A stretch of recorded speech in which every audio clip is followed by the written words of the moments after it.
प्रकार से कभी किसी ने इसको जीता नहीं। जैसे अजय दुर्ग रणथंभौर, क्योंकि किला चार तरफ पहाड़ियों से घिरा हुआ है, 84 माउंटेन से घिरा हुआ है। तो 4 दरे 84 घाटियों से, दर्रों का नाम जैसे अभी क्रॉस किया आपने, मिसर दर्रा, धुंधरमल का दर्रा, कुशाली दर्रा, भैरू दर्रा। तो 4 दरे 84 घाटियों से घिरा हुआ किला है। और इसी के अंदर मतलब चार तरफ पहले 84 विलेज भी थे, गांव भी थे इसके अंदर, जो लोग यहीं रहते थे। और ये किला एक मध्य में है, बीच में है, रणथंभौर नेशनल पार्क के बीच में बना हुआ है। ये कई प्रकार का, 2 प्रकार का दुर्ग है। पहला है कि ये बख्तरबंद है। बख्तरबंद का मतलब क्या है कि चार तरफ पहाड़ी से घिरा हुआ है, तो इसको इसलिए बख्तरबंद का नाम दिया गया क्योंकि इतनी पहाड़ियों को क्रॉस करके यहाँ बढ़ना बड़ा मुश्किल था। और फिर ये हिल दुर्ग है, हाइट से मतलब एक सैनिक कई दुश्मन को मार सकता था, इसलिए नो कॉन्कर दिस फोर्ट, इसको किसी ने जीता नहीं। तो इस फोर्ट की स्थापना 5th सेंचुरी महाराजा जयंत ने की थी। वैसे राजस्थान का 2nd ओल्डेज फोर्ट है। फर्स्ट जो फोर्ट है वो चित्तौड़गढ़ है, दूसरे नंबर पर रणथंभौर आता है। तो रणथंभौर फोर्ट की स्थापना 5th सेंचुरी में यानी कि 5वीं सदी में महाराजा जयंत ने की थी। वैसे ये किला आंकड़े अनुसार 1600 वर्ष पुराना हो चुका है और इसमें कई प्रतापी राजाओं ने रूल किया। रणथंभौर किला राजा हमीर देव के नाम से प्रसिद्ध रहा। हमीर देव, आपने नाम सुनोगा पृथ्वीराज चौहान जी, जिनका युद्ध मोहम्मद गोरी से हुआ था। 16 दफे मोहम्मद गोरी को हराया, 7वीं दफे उसने मतलब आक्रमण किया, तो उसमें पृथ्वीराज चौहान को मोहम्मद गोरी आंखें निकाल के काबुल ले गया था। तो उसके बाद में उनके पुत्र थे गोविंद देव चौहान, तो अजमेर के अंदर थे वो। तो अजमेर में उनका एक, उन्होंने क्या है कि मुगलों से संधि कर लिया था। तो उनका चाचा था हरिराजन, उसने उसका कड़ा विरोध किया और गोविंद देव चौहान को वहाँ से अजमेर से निकाल दिया था और वो रणथंभौर में आ गया था। तो वो आया था 1192 में। उसके बाद उनके पुत्र हुए प्रहलादन, नाहरदेव, वीर नारायण, राजा जयत्र सिंह। चौहान डायनेस्टी का लास्ट शासक जो रूलर था वो हमीर देव रणथंभौर का रहा। हमीर देव जब यहाँ के रूलर थे उस समय इस फोर्ट पर आक्रमण किया था सुल्तान जलालुद्दीन खिलजी ने 1290 में। लेकिन सुल्तान जलालुद्दीन खिलजी रणथंभौर को नहीं जीत पाया, क्योंकि रणथंभौर फोर्ट की, जो मैं फर्स्ट में आपको बता चुका हूँ कि ये किला चार तरफ पहाड़ों से घिरा हुआ है, तो इतना सब कुछ लांग करके आना बड़ा मुश्किल था। तो सुल्तान जलालुद्दीन खिलजी यहाँ से बुरी तरह हार के और वापस दिल्ली लौट गया था। कुछ ही समय पश्चात उसका भतीजा था अलाउद्दीन खिलजी, उसने अपने अंकल जलालुद्दीन खिलजी की हत्या करके दिल्ली के थ्रोन पर बैठ गया था। तब भी उसने रणथंभौर की तरफ मुंह नहीं किया। लेकिन उसका एक मंत्री था, उसका नाम था मोहम्मद शाह। शाह का अलाउद्दीन खिलजी की जो बेगम थी उसके प्रति उसके रॉन्ग रिलेशन थे, इसलिए मोहम्मद शाह को, आ रहा है समझ में आपके? बिल्कुल बिल्कुल बिल्कुल सर। इसलिए मोहम्मद शाह को अलाउद्दीन खिलजी ने दिल्ली से निकाल दिया था। और ये मतलब उस समय क्या है कि कुछ ऐसे वचन वाचा चलते थे, तो वो जो उनकी जो चिमना जो बेगम थी, तो उसने बताया कि जिसके लिए मतलब मैं राज खोलूँ उसको आप मृत्यु दंड मत देना। तो ठीक है, वो वचन मांगे, तो इसलिए मतलब उसको मृत्यु दंड तो दिया नहीं अलाउद्दीन खिलजी ने और दिल्ली से निकाल दिया था। और ये अनाउंसमेंट करके निकाला था कि जो भी राजा मोहम्मद शाह को शरण देगा यानी कि शेल्टर देगा, उससे मैं लगातार युद्ध करता रहूंगा, ये बोलकर उसको भेज दिया था। शाह पूरे भारत वर्ष के अंदर घूम लिया, बट किसी भी राजा ने उसको शेल्टर नहीं दिया। वो घूमता घूमता रणथंभौर में आ गया था और उस समय यहाँ के राजा हमीर देव थे। और हमीर देव जब 1282 में सिंहासन में बैठे थे, तब उन्होंने एक प्रण लिया था कि जो भी शरणागत आएगा उसकी रक्षा करना और उसको शरण देना मेरा पहला धर्म रहेगा। तो इसलिए राजा हमीर देव चौहान ने मोहम्मद शाह को इधर शरण दे दिया था। यहाँ के जो मंत्री वगैरह थे उन्होंने भी मना किया कि जलालुद्दीन खिलजी के, जब जलालुद्दीन खिलजी ने रणथंभौर पर अटैक किया था, ये सेनापति बन के आया था, तो ये अपना राज लेने के लिए आया है, इसको शरण मत दीजिए। लेकिन अमीर का यही वो था कर्तव्य कि जिसको एक दफा शरण दे दिया सो दे दिया, वो मतलब कोई मानी रिटर्न वापस, इस प्रकार से मतलब उनके जो वचन बाचे थे इस प्रकार से थे। उसका एक दोहा भी है, मैं आपको लास्ट बताऊंगा उसके बारे में। तो इसलिए राजा हमीर देव ने उसको यहाँ शरण दे दिया था। तब अलाउद्दीन खिलजी को मालूम लगा कि अपने दुश्मन को शरण दे दिया, तो इनके दो मतलब वो वहाँ से मतलब एक बहुत बड़ी सेना लेकर के रणथंभौर पर उसने भी चढ़ाई की, बट उसके कोई असर नहीं पड़ा। तब उसने सोचा कि सैनिक शक्ति से मैं रणथंभौर को जीत नहीं पाऊंगा, क्योंकि मेरे चाचा ये सफल रहे, मैं तो क्या जीत पाऊंगा। तो उसने क्या किया कि उधर की जो पहाड़ी है पीछे की, वहाँ पर उनका डेरा था, तो वहाँ से एक पत्र भेजा इधर महाराजा हमीर देव के पास में। कई पत्र भेजे लेकिन सबको राजा हमीर ने ठुकरा दिया था। लास्ट का जो पत्र ऐसे भेजा था कि हे हुजूर, मैं आपसे संधि करना चाहता हूँ और मैं आपकी शरण में आना चाहता हूँ। इस प्रकार से उसने इधर राजा हमीर देव के पास में संदेशा भेजा। उस संदेशे को महाराजा हमीर देव पढ़ के बोला कि ये तो कुछ न कुछ अलाउद्दीन खिलजी की चालाकी है, मैं तो उसके कैंपस में जाऊंगा। यहाँ के 3 वरिष्ठ कमांडर थे, उनका नाम था रणमल, रतिपाल, सामंत, भोजराज। तीनों कमांडरों को खिलजी ने उधर भेज दिए गए। नहीं सॉरी, राजा हमीर देव ने तीनों कमांडरों को अलाउद्दीन खिलजी के उधर भेज दी गई। खिलजी ने उनको आदर सहित बिठाया, बोला कि रणथंबोर का पूरा रूल आपको दे दिया जाएगा, आप हमारे रणथंबोर पर विजय करवा दीजिए। वो मंत्री लालच में आ गए। तब राजा हमीर अलाउद्दीन खिलजी, जब अलाउद्दीन खिलजी के पास से फिर वो राजा हमीर देव के पास में इधर आए, तो बोला क्या कि वो आमने सामने का युद्ध करना चाहते हैं और अपनी जो राशन सामग्री है, खाद्य सामग्री, वो खत्म हो चुकी है। तो गणेश जी के मंदिर से 1.5 किलोमीटर आगे जाकर के अन्न के भंडार है, जोरा बोहरा नाम से जाने जाते हैं उनको, जोरा और बोहरा के नाम से जाने जाते हैं। तो बड़े अन्न गोडाउन, तो वो अन्न के जो गोडाउन थे वो भरे हुए थे, लेकिन वो तीनों कमांडरों ने पर्यटन रचा कि इसको हम खाली दिखाए और राजा हमीर बाहर जाके युद्ध करेगा उनसे, खिलजी से। तो उस समय क्या किया उन्होंने कि गाय, जब अपना जो किसी को आप ट्राई लेते हैं तो ऊपर से जब पत्थर वगैरह फेंकते हैं तो उसमें तले की आवाज़ आती है, टन ऐसे बोलता है। अगर उसमें कुछ भरा होगा तो अपना उसमें पत्थर डाले में आवाज़ नहीं आएगी। तो महाराजा इसी प्रकार से उसकी ट्राई लेते थे। तो उन्होंने क्या किया कि गाय भैंस का सूखा चमड़ा लिया और सभी पॉइंटों में वहाँ पर उन्होंने गाय भैंस का चमड़ा डाल दिया। ऊपर से वो ट्राई लेते थे क्योंकि ऊपर से ही वो भरा जाता था अन्न। तो वहाँ जाकर बोला कि महाराजा आप ट्राई कीजिए। महाराजा ने जाकर ट्राई किया, उन्होंने पत्थर फेंका तो उसमें आवाज़ आई। तो राजा ने सोचा कि अन्न के भंडार खाली हो चुके और दुश्मन का पड़ाव जारी पता नहीं कितने दिन तक रहेगा। तो मतलब राजा हमीर देव चौहान जब राजा अलाउद्दीन खिलजी से युद्ध करने के लिए गए, उसके पहले अपनी रानियों से बोल के जाते हैं कि हमारी युद्ध भूमि में हार हो जाए तो आप जौहर कर लेना। जौहर का मतलब इंग्लिश में सैक्रिफाइस ही बोलते हैं उसको, क्योंकि अलाउद्दीन खिलजी की यदि विजय होगी तो उनके जो विक्ट्री फ्लैग है, विजय के जो फ्लैग है वो ब्लैक है और हमारी जो विक्ट्री फ्लैग है वो ऑरेंज फ्लैग है। तो यदि अलाउद्दीन खिलजी की विक्ट्री फ्लैग ब्लैक फ्लैग दिखे आपको तो सोचना कि रणथंबोर के राजा हार चुके और खिलजी जीत चुका, तो आप ऐसे सैक्रिफाइस यानी कि जौहर कर लें। और यदि हमारी विजय है तो आपको ऑरेंज फ्लैग फहराते नहीं जाए, भगवा कलर के झंडे।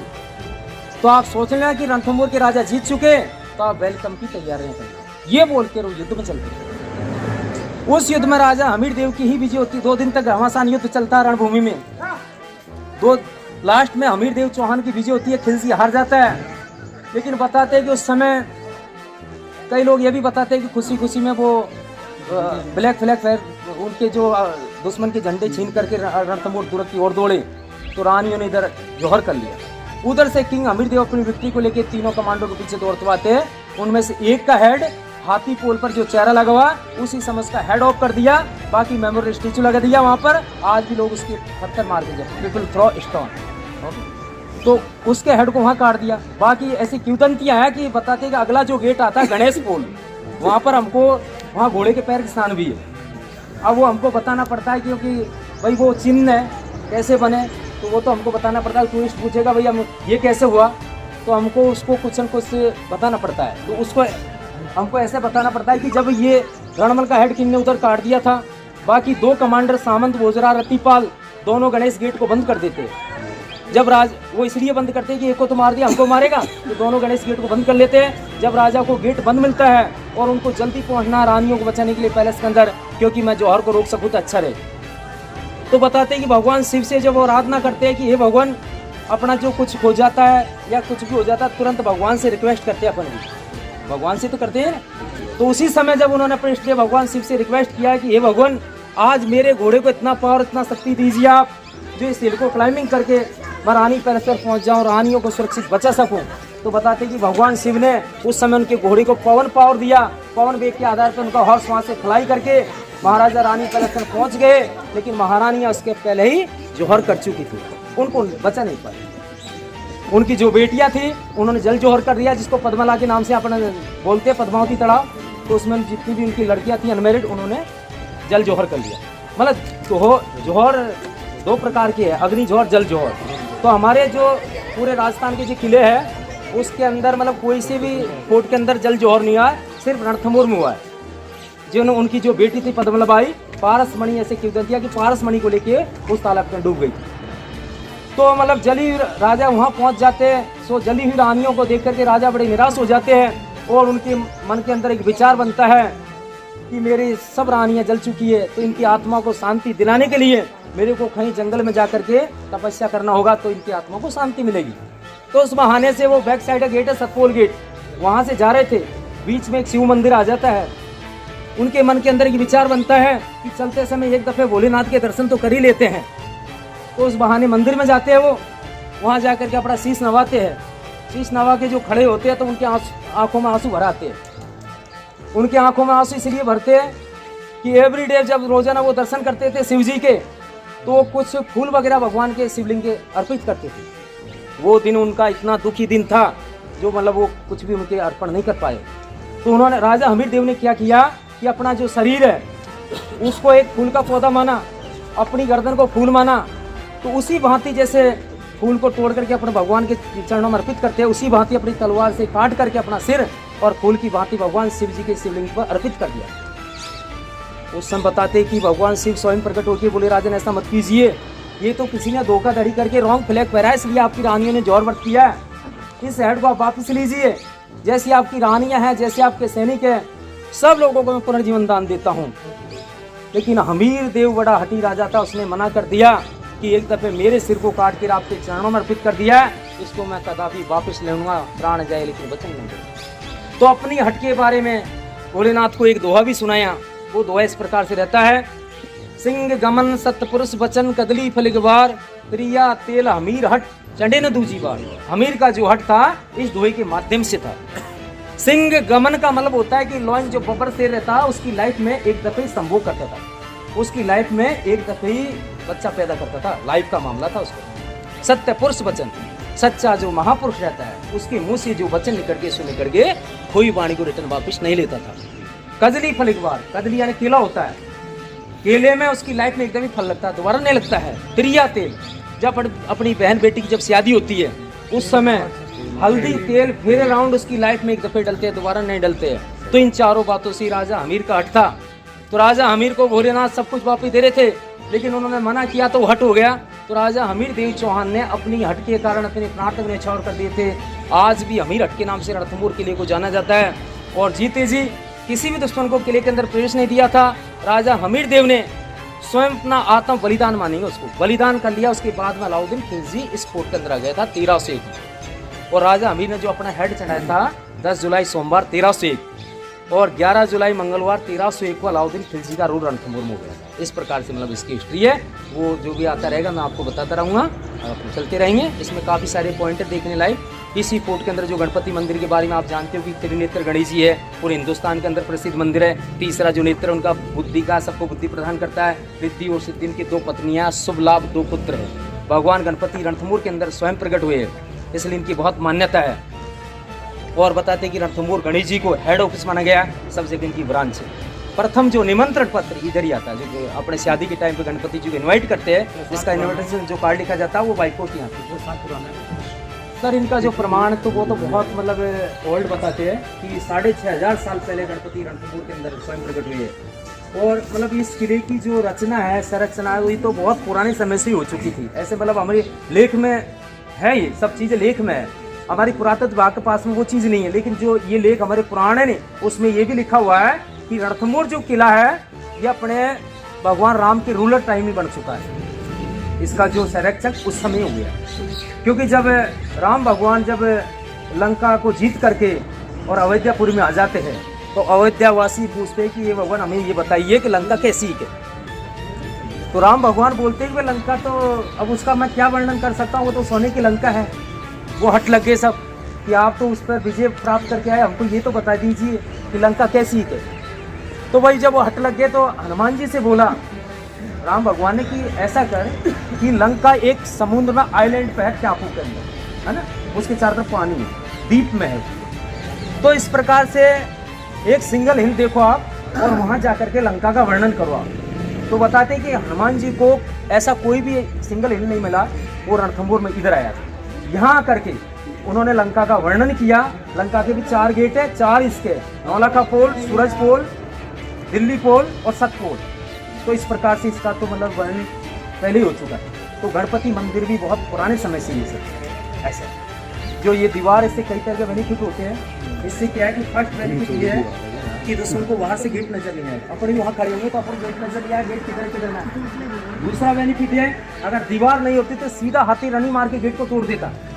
लेकिन इनकी इसके होने के कारण क्या है कि जैसे हाथी दौड़ता हुआ आएगा, यहाँ पे टलने का उसका पास हो जाएगा, खड़ा रहकर तो उसको इतना डिस्टेंस नहीं है फोर्स बनाने के लिए, तो प्रत्येक गेट 90 डिग्री एंगल पर बनी हुई। बताते कि ये चौहान डायनेस्टी की सील है, यहाँ के जो चौहान राजा थे उस डायनेस्टी का सील है। तो ये राजमहल के ऊपर भी लगा हुआ, मेन गेट पे भी लगा हुआ है। तो इस प्रकार से मतलब इनका वो है। इस गेट का नाम नौलखा पोल, हाथी पोल, गणेश पोल और अंधेरी पोल, ये सब क्रॉस करके बाद में गेट समतल चले से बहुत अच्छा। ये तो भाई साहब ऐसा है कि जब अकबर यहाँ पर रणथंभौर में आया था तो उसने फारसी लैंग्वेज में ये लिखा है ना। अब ये तो मेरे से आता भी नहीं है पढ़ना। अकबर हमारे वो आपके जो इतिहासकारी थे ना, सूरजजीत जी, वो भी आए थे यहाँ, तो उन्होंने हमारे हाथ इसको धुलवाया था। फिर उन्होंने भी मतलब एक व्यक्ति को लेके आए थे वो, तो उन्होंने बताया कि उसमें ये लिखा हुआ है कि 16वीं सदी में या अकबर जब यहाँ पर आए थे ना, तो उसका लेख लिखा है कि उन्होंने फिर इस किले को जयपुर मतलब अकबर ने जयपुर महाराजा मान सिंह जी के हैंड ओवर कर दिया था, तो उसका ये वो लिखा हुआ है।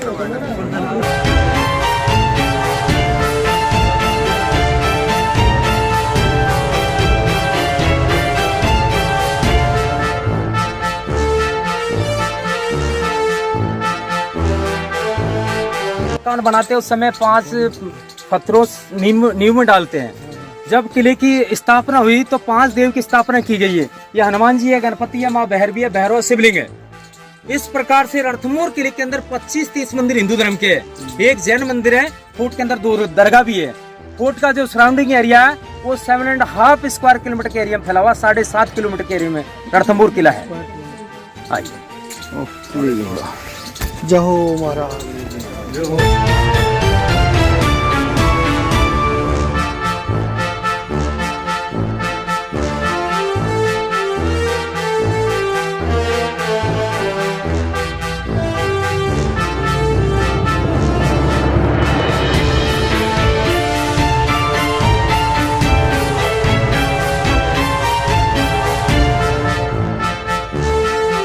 स्टैचू लगा दिया ताकि लोग आज भी इसके नाम से पत्थर रखे जाते हैं, ताकि गद्दार को ऐसे सजा मिलती रहे, हम लोगों को ऐसे प्रेरणा मिलती है इससे कि हमको भविष्य में किसी के प्रति गद्दारी ना करना चाहिए। यदि हम भी ऐसी गद्दारी करेंगे जैसा आज इसको पनिशमेंट का हमको मिलेगा।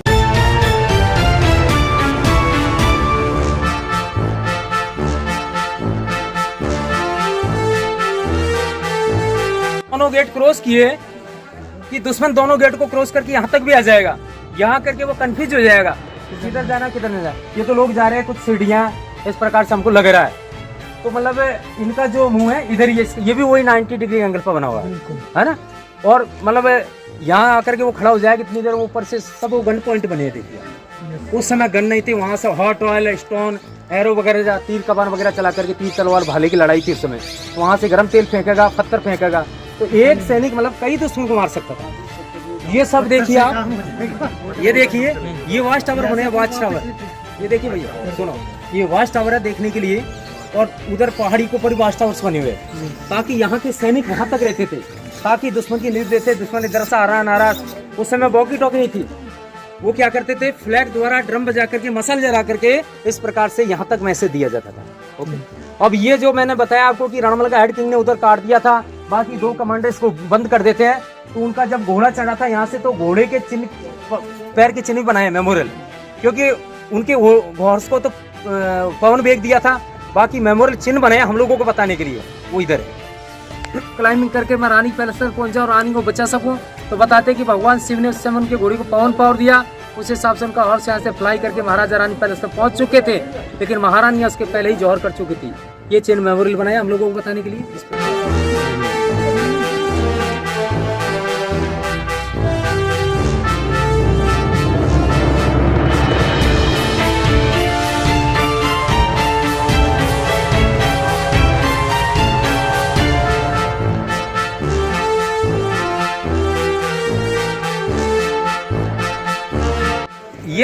फोर्ट का चौथे नंबर का गेट है, इसका नाम है तोरण द्वार, और इसको अंधेरी गेट के नाम से जाना जाता है, त्रिपोलिया गेट के नाम से भी जाना जाता है। तो इसका सबसे पहले इसका नाम है तोरण द्वार। जो टॉप पे जो विंडो दिख रहा बालकनी झरों का, उस झरोके पर रानी बैठा करती थी। जब महाराजा साहब बाहर से बिजी होके आते थे तो महारानी फूल बरसात से राजा का वेलकम करती थी। स्वागत द्वार। अभी जितने भी गेट हमने क्रॉस किए वो सब सेफ्टी के लिए बनाए गए। मुख्य एंट्रेंस इसका ये है, इसका नाम अंधेरी पोल भी है, भूल भुलैया, उसके बारे में आपको अंदर बताई देगा।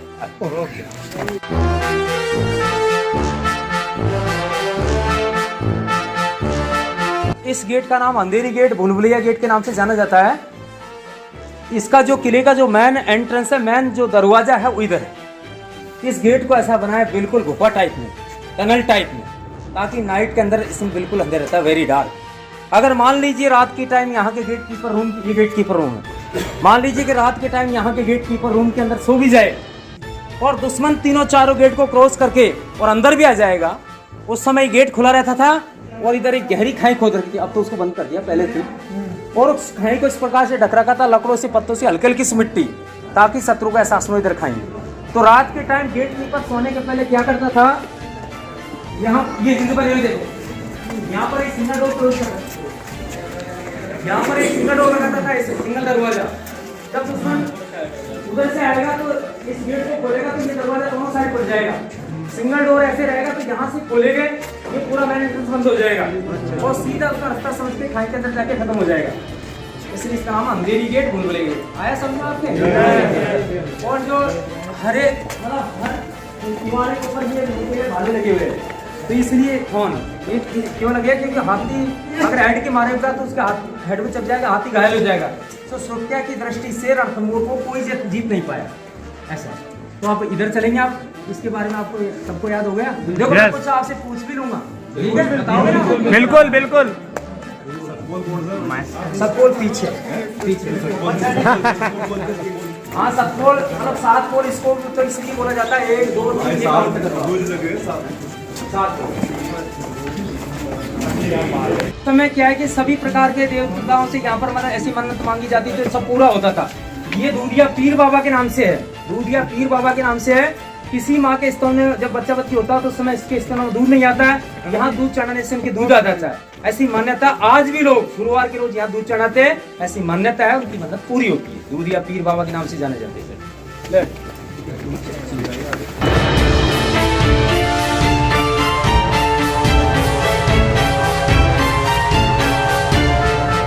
ने रूल किया था, अंग्रेज भी आए थे, मुगल भी आए थे, और हिंदू का तो था ही है ना।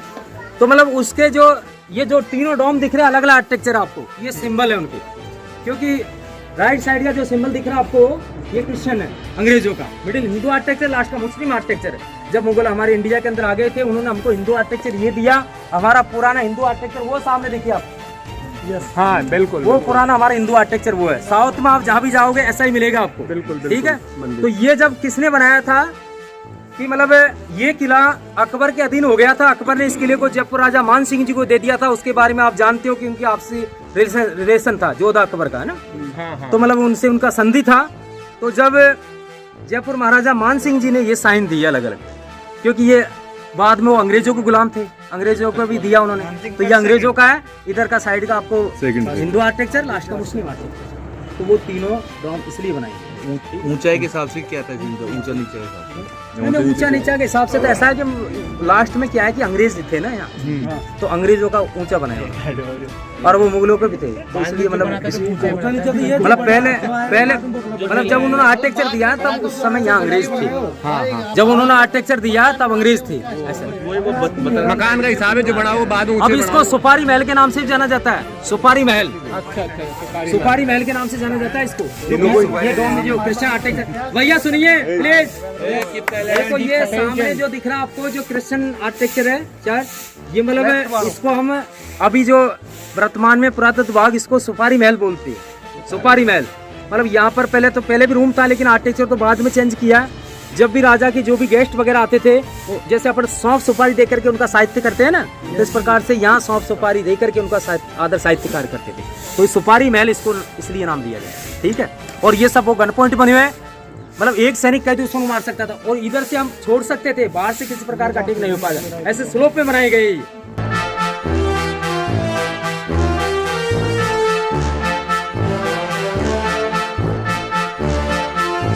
कि ये जो बिल्डिंग दिख रहा सामने आपको, ये पुराने समय का हॉस्पिटल था, चिकित्सालय। मतलब कई सैनिकों के तीर के घाव वगैरह लग जाते थे, उनको उपचार के लिए यहाँ लाया जाता था।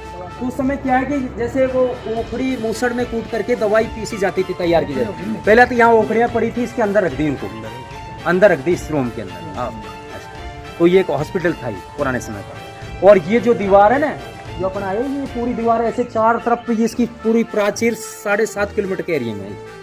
अब अगला पॉइंट देखेंगे अपन, बादल महल, रानियों का स्विमिंग पूल। चल, ये दूल्हा महल है, मतलब दूल्हा महल, शादी दूल्हा तैयार होता था। हाँ, ग्रूम एंड ब्राइड पैलेस।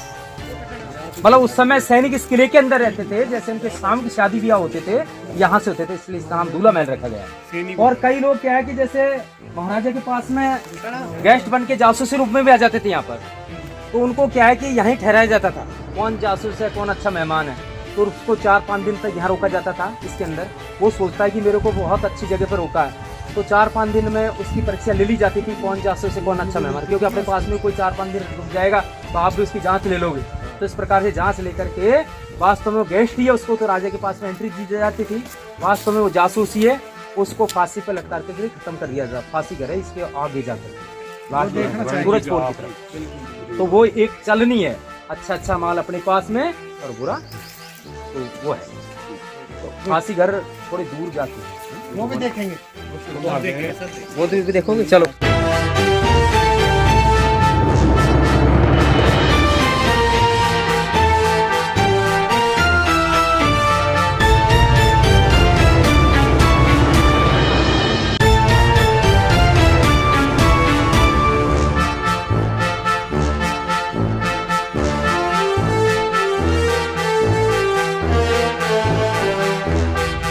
कई प्रकार के रूम बने हुए हैं, एक डांस हॉल भी है, और इसके जैसे इसका जो बादल महल नाम रखा गया, तो ये एक हाईएस्ट पॉइंट के हिसाब से, व्यू के हिसाब से इसका नाम बादल महल रखा गया, क्योंकि यहाँ से बारिश के दिनों में बादल गरजती बरसती हुई टकराती हुई इस प्रकार से व्यू रहता है, तो इसलिए इसका नाम बादल महल रखा गया। ये लिखा भी हुआ है इसके अंदर, ये भी फोटो ले लेना।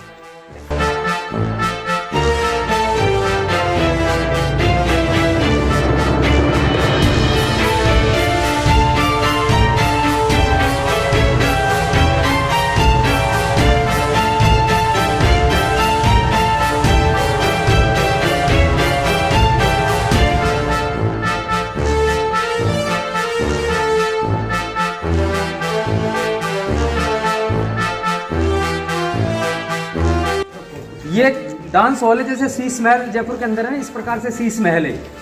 तो यहाँ ये डांस स्टेज है, और यहाँ पर मतलब पहले क्या है, इलेक्ट्रिसिटी नहीं थी, बिजली वगैरह नहीं थी, तो इनके अंदर कैंडल जलाए जाते थे, जितने पॉइंट दिख रहे हैं आपको, इनमें कैंडल जलाए जाते थे। ऊपर इसमें ग्लास था, इसका जो रिफ्लेक्शन पड़ता था, अच्छा डेकोरेशन रहता था, तो इस हिसाब से ये शीश महल के नाम से, डांस हॉल के नाम से जाना जाता है इसको। और इसके आगे जाकर के अंदर 2 रूम है, वो ग्रिल रूम है, चेंजिंग रूम, डांस लेडीज के चेंजिंग रूम है। कुछ इस पर चित्रकला भी है, कलर पेंटिंग भी देखिए आप, ये सब कलर पेंटिंग पुराने समय की है। अभी इसकी केमिकल द्वारा धुलाई की, तो जितना भी ये आपको कलर पेंटिंग दिख रही अभी निकली है, पहले नहीं। पुरातत्व विभाग ने इसको केमिकल द्वारा इसकी धुलाई की पूरे, जब जाकर के ये कलर पेंटिंग निकली है इसकी। वो है जैसे वो कोलू रहते हैं ना अपने, फिर ईंटों का है, ऐसे थे ईंट है इसके अंदर। और ये लाइम स्टोन जो चूना है उसकी है, सीमेंट नहीं था उसमें, चूना, इससे काफी रहता है। हाँ, तो मतलब उससे क्या है, थोड़ा ठंडा रहता है, मजबूत रहता है, गोंद भी डालते थे, गोंद पकड़ सकता है। हिसाब से लाइट है, जैसे इनमें पॉइंट लगा रखे, जैसे सूरज इधर रहेगा तो इधर से लाइट आ जाएगी, फिर इधर चल जाएगा, इधर से लाइट आ जाएगी, तो इस प्रकार से वो किया गया है। चेंजिंग को है।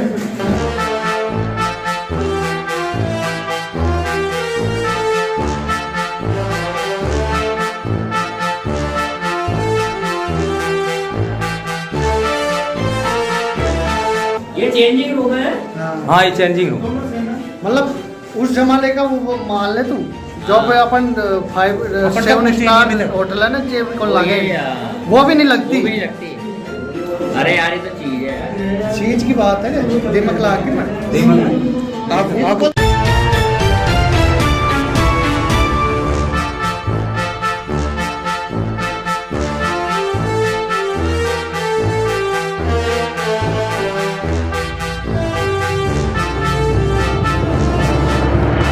इसलिए इसका नाम बादल महल रखा गया, इस जगह का नाम पूरा बादल महल है। और सामने वो अमीर कचेरी है, छोटी कचेरी, बड़ी कचेरी, और इसके आगे दिल्ली गेट है। फिर उधर सतपोल गेट है। 5 पानी के तालाब, उनके अलग अलग नाम है। ये रानी लेक है, पद्मावती लेक है, सूख सागर जिसमें पानी सूख जाता है, बारिश के दिनों में पानी रहता है, इसलिए इसको सूख सागर बोलते हैं। आगे काला सागर है, उसके आसपास की जो जगह है बिल्कुल काली जैसी, डरावनी जैसी लगती है, इसलिए इसका नाम काला सागर रखा गया। उसके बीच में जाकर एक जंगली सागर है, उसके चार तरफ ऐसा जंगल है भयानक, तो उसका नाम जंगली सागर रखा गया। ये 32 खम्बा छतरी है, पीछे हम वो भी देखेंगे।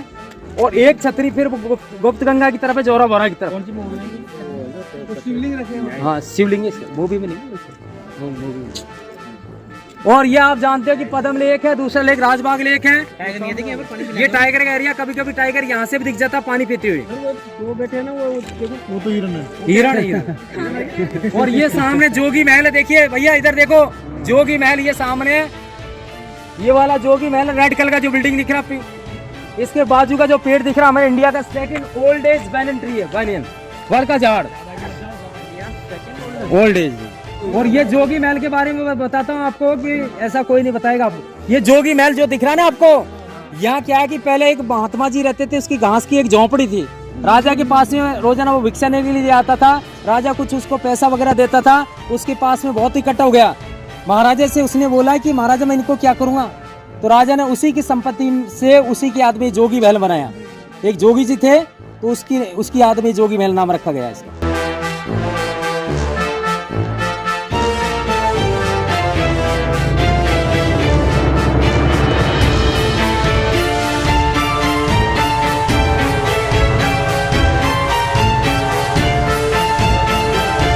हाँ देखिए कि उस समय क्या है कि जैसे आज के युग में तो हमारे जैसे मोटर वगैरह, इंजन वगैरह, उससे पानी अपन हाइट पे पहुंचा देते हैं, लेकिन पुराने समय पर हाइट पे पानी कैसे पहुंचता था।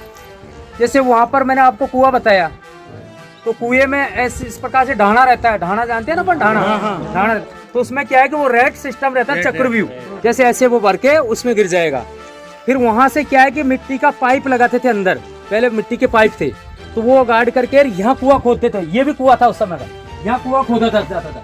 वो पानी उस पाइप से यहाँ तक आएगा, इसमें गिरेगा आके, फिर यहाँ से क्या है कि वो ढाना रहा, दिख रहा ना आपको, फिर वही रैक सिस्टम फिर वहाँ पहुँचा देते थे, उसकी लेवल में फिर आगे कुआं खोदते थे। इस प्रकार से सिड्डी वाई सिड्डी पानी को इस प्रकार से पहुँचा देता हाइट में। आ गया समझ में आपके? चलो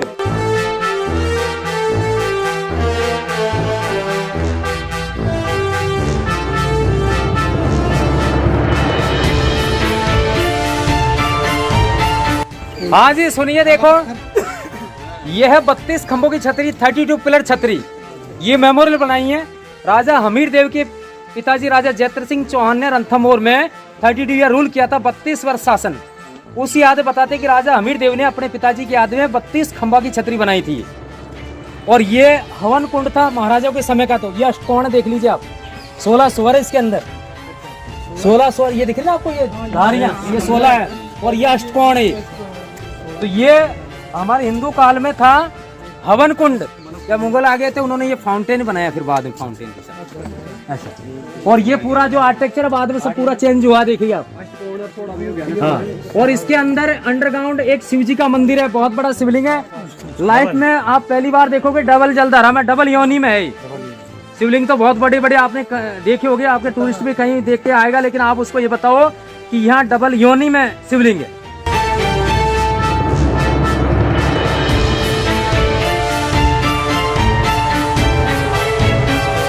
ये डबल है, भाई एरिया ना नीचे 2 है, ये जो जल एरिया है एक ये रही।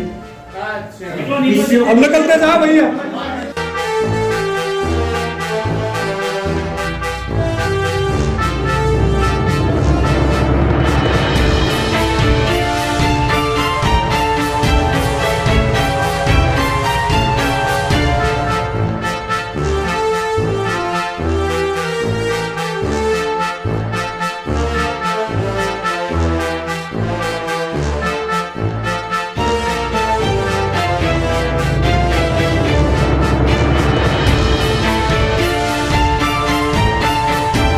यहाँ पर अग्नि जौहर हुआ था। अग्नि जौहर जो हुआ इसके अंदर हुआ, क्योंकि ये जो महल है, महल का पार्ट से पूरा यहाँ तक है। लेकिन महाराजा की जितनी भी रानियां थी इस महल के अंदर अग्नि लगा कर सब महारानियां ने अग्नि जौहर यहाँ कर लिया था। रंग देवी, हीरा देवी वगैरह उनकी रानियों का नाम था। उनकी जो बेटियां थी देवल दे, केवल दे वगैरह, जिन्होंने आगे जल जौहर किया तालाब के अंदर, जो पद्मावती तालाब उसके अंदर, तो यहाँ अग्नि जौहर हुआ रानी। हाँ, इसके अंदर अग्नि जौहर हुआ था। आप उनको सबको प्रणाम करो कि उनकी आत्मा को शांति प्रदान। और ये पीछे जो ग्राउंड दिख रहा है आपको, ये सैनिकों का परेड ग्राउंड था, परेड ग्राउंड। अब इसको गार्डन बनाया गवर्नमेंट ने। और वो छतरी जो अपन देख के आए हैं उसके ऊपर देखो कितना सुंदर कलश लगा हुआ है। चलिए अब आगे बढ़ते हैं।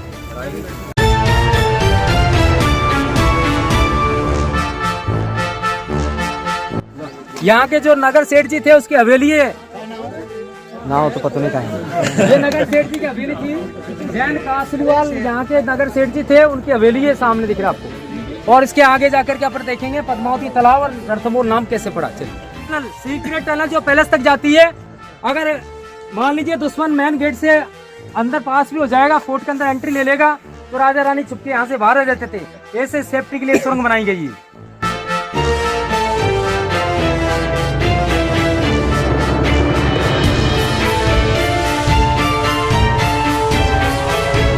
बताते हैं कि राजा के पास में पारसमणि था, लोहे को टच करने से सोना बनाता था। तो वो राजकुमारी इसलिए लेकर के डूबी थी क्योंकि अलाउद्दीन खिलजी आएगा, उसके हाथ लगेगी वो चीज, इसलिए राजकुमारी पद्मावती अपने साथ में लेकर के इसी लेक के अंदर डूब गई थी। वो किसी इसी में लुप्त हो गया पारसमणि। और बताते हैं कि हमारे जो बुजुर्ग लोग ये भी बताते हैं कि ये बहुत डीप है, 7 खाटों का बाण लग जाता था इसमें, इतना डीप बताते हैं। वैसे टूरिस्ट को तो अपन नहीं बताना, लेकिन अपनी जो बात, सामने झंडा लगा रहा वो गणपति मंदिर है। ये रानियों का गार्डन था जो सामने दिख रहा है। हाँ, रंग देवी ने उधर किया और उनकी बेटी पद्मावती ने। 7 खाटों का बांध बेसिक में लगता है। अरे सब जगह लगे, बहुत जगह ऐसे 7 खाटों का। ये लाडी देवी है उधर, सब जगह लगे।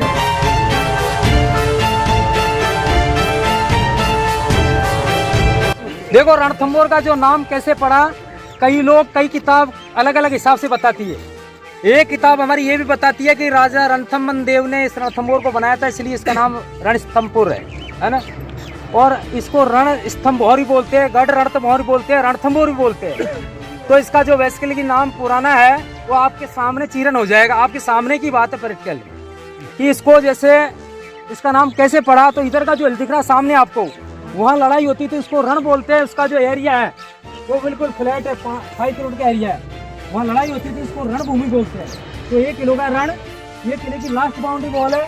किला एक सिंगल एक ही माउंटेन पे बना हुआ, किसी हिल से टच नहीं है, तो नाम रखा है स्तंभ। और दोनों के बीच में नाला है, उसको बहर बोलते हैं। बहर उसको इसलिए बोला जाता है कि नदी नाले में पानी के अभाव से कटते कटते किनारे पड़ जाती है, उसको बहर बोलते हैं। बहर बोलते हैं ना। तो रण स्तंभ बहर नाम पड़ गया, इस नाम रणस्तंभ बहर, रण स्तंभ बहर आया नाम। आप बोले क्या सही है? नहीं सही है बिल्कुल भाई। स्तंभ उसको बोलते हैं एक पिलर को। आपके सामने की बात है, बना रहा है इसको, क्योंकि एक हिल पे बना तो स्तंभ भी बोले इसको। और दोनों बीच में नाला, उसको बहर बोलते हैं। और रणभूमि को रण बोलते हैं। तो रण स्तंभ बहर। सुनो सुनो सुनो। तो फिर इसको देखो, इसको गढ़ रणथंभौर के नाम से जाना जाता है। इसको गढ़ रणथंभौर, गढ़ रणथंभौर, गढ़ रणथंभौर। किलो को क्या बोलते हैं अपन? गढ़, गढ़ बोलते हैं ना। और रणभूमि को संस्कृति शब्द है रणत बोलते हैं उसको, रण। और नाले को जो मैंने बताया भंवर, तो उसको भंवर। तो गढ़ रणत भंवर नाम पड़ गया इसका, गढ़ रणथंभौर। और रणथंभौर इसको कैसे बोला कि जब अंग्रेज आए थे उसको रणस्तंभौर बोलने में, रणथंभौर बोलने में कठिन लगा, तो उसने बोला रणथंभौर, तो रणथंभौर हो गया। तो अब इसको क्या बोलते हैं? रणथंभौर। आपके सामने की बात, आपका पर्यटक बहुत संतुष्ट होगा, कोई दिक्कत नहीं। अब चलो त्रिनेत्र गणेश जी के दर्शन करो। पोल गेट जो राजा हमीर ने अपना हेड चढ़ाया था, वो शिव टेम्पल उधर की साइड में, गणेश जी के जस्ट पीछे की साइड में। हाँ, उधर से जो ये जोन 2 जाता है, जोन 2 पीछे से जोन 2 जाता है जिप्सी के लिए। सेंटर का तो उधर से, ये जोन 2 जिप्सी के लिए ऐसे। और उधर ही ये गेट खुलता है, लेकिन आम लोगों के लिए, टूरिस्ट के लिए इधर आना जाना बंद है इसमें।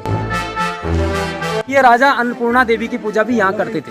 इनके नाम से अन्नपूर्णा रसोई शुरू। हाँ जी,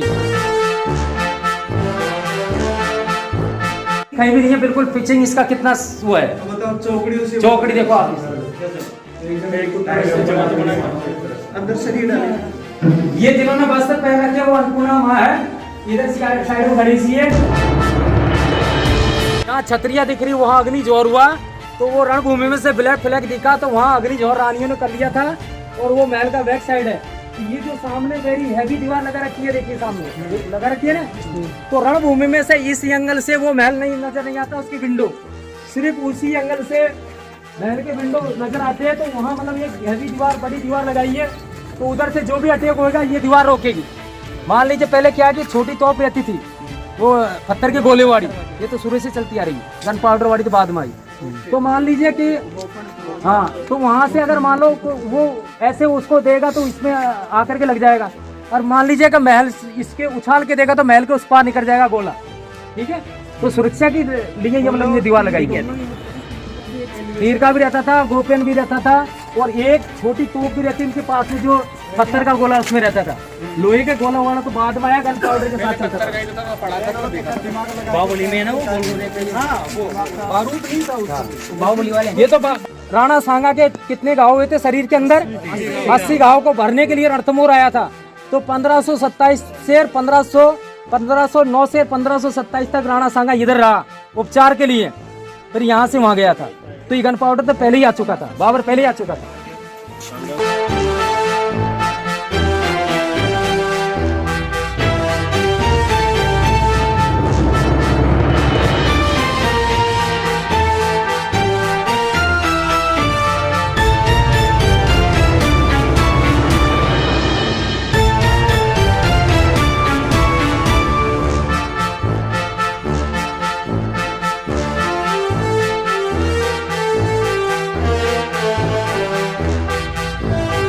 यहाँ पर 5 मंदिरों की मूर्ति है। यहाँ श्री सीताराम जी की मूर्ति भी है, रघुनाथ जी की भी है, कई तरह की शिवलिंग भी है यहाँ पर, क्योंकि सब जगह की जितने मंदिर है उनकी मूर्तियों के यहाँ लेके आए वो, और यहीं पंडित जी उनकी पूजा करते हैं। जगह जगह मंदिरों में पंडित जी बैठना थोड़ा वो रहता है, इसलिए 4-5 मंदिरों की मूर्तियाँ यहीं पूजा होती है। ये जैन मंदिर है। ये संभवनाथ, समितिनाथ, नेमिनाथ भगवान की 3 प्रतिमा है यहाँ पर। जैसे आपके साथ में कोई जैन टूरिस्ट आ जाए तो वो पूछेगा भैया जैन मंदिर में कौन कौन सी मूर्तियाँ क्या है क्या नहीं, तो आप उसको बताओ। संभवनाथ, समितिनाथ, नेमिनाथ भगवान की 3 प्रतिमा है, और ये 2065 साल पुरानी प्रतिमा है इसके अंदर।